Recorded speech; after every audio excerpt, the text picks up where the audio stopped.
صباح الهنا، ازيكم؟ لو ابنك بدأ يتكلم وبدأتي تلاحظي انه شوية بيتعلسم او بيكرر الكلمة الاولى كذا مرة، فما تقلقيش وما تتخضيش. ده مش معناه ان هو مش ذكي، ومش معناه انه هيعيش كده على طول.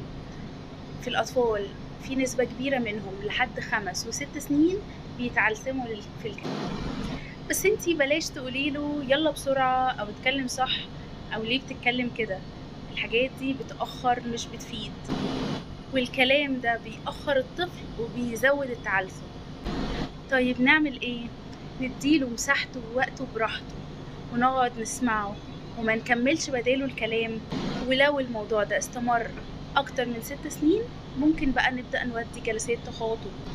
واهم حاجة ان الطفل يحس ان احنا معاه مش ضده، وانه مش غلط ولا عيب، لان الدعم النفسي هو اهم حاجة.